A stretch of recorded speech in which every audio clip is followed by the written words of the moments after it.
Hey, what's up everyone, this is AFK Allied and going to bring you another video today on just the state of Smite and the meta the way it is right now. And my biggest question is Smite just too fucking hard? I mean, I know a lot of people that play Smite and a lot of people have also quit Smite just mostly because they haven't been having fun with it.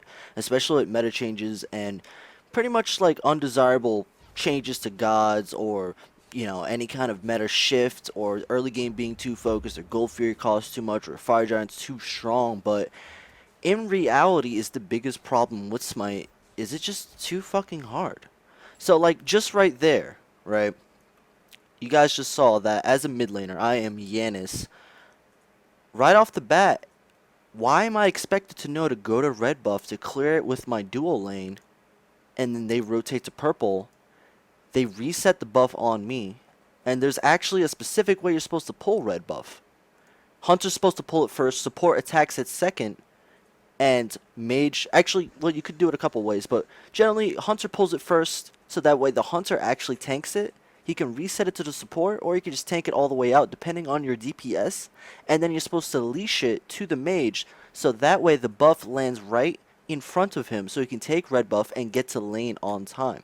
On this side of the map, if you go towards middle lane, Poseidon's always going to get there faster than me. And it's not even a matter of DPS clear, it's actually how the map is designed. I am generally always going to not get to lane as fast as the other mid laner. For example, Poseidon's that much closer to mid lane because of it. Is that right there? Is that too much fucking information? Because really I just want to play mid lane and fucking cast spells and kill people, right? But is that too complex?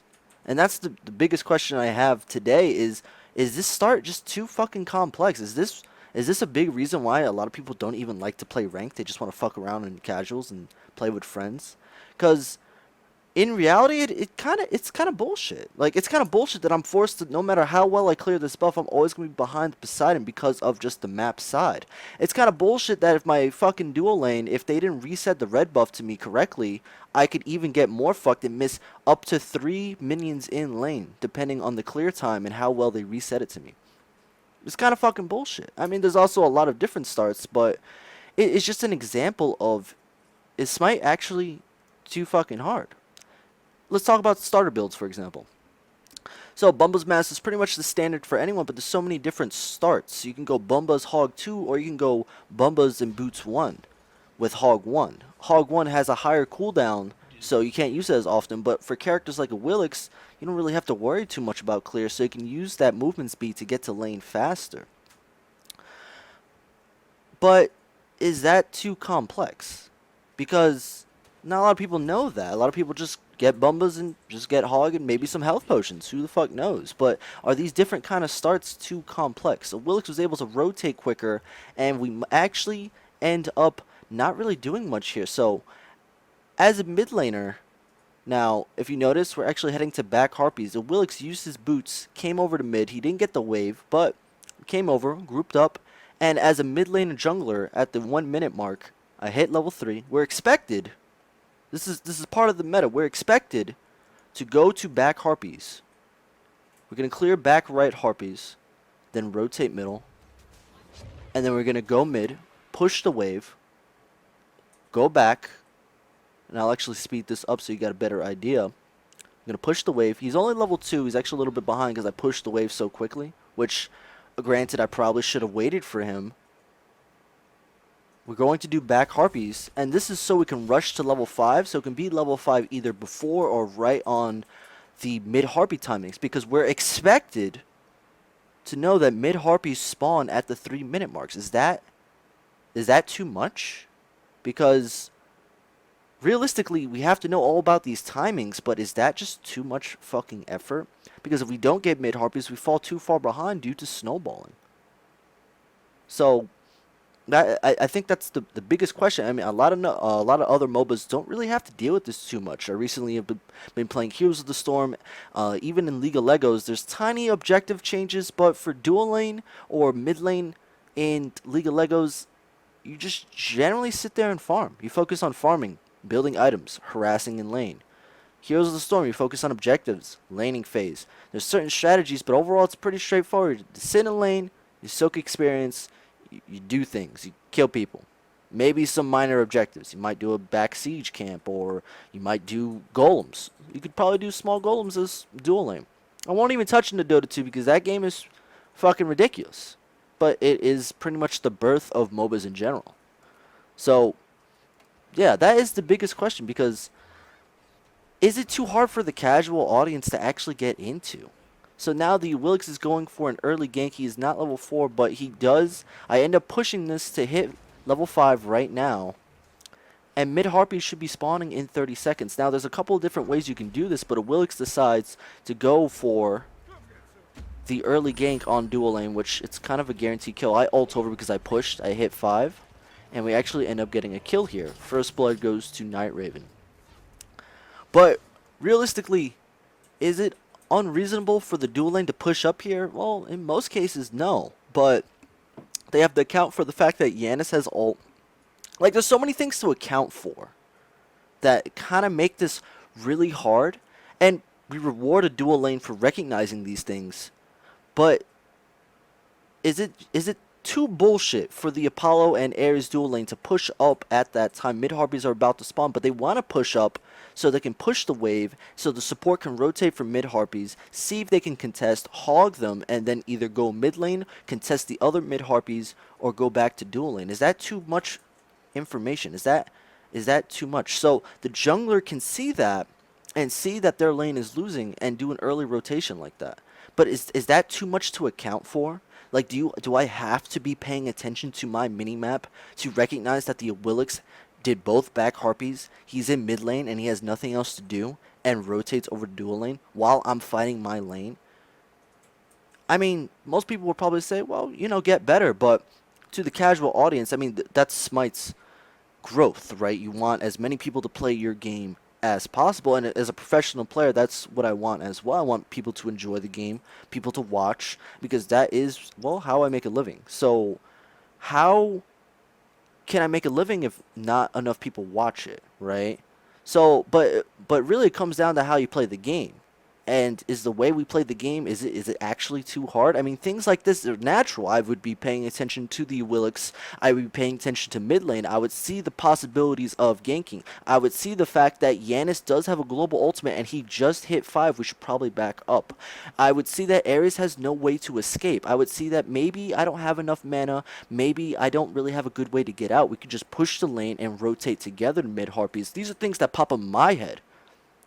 But I'm Masters. I've been playing the game for 3 years. I have enough reason to know these things, because with enough repetition and practice and theory crafting, I should get to the point where, hey, this is pretty fucking natural for me. I should be able to do these fucking things because, well, this is my job.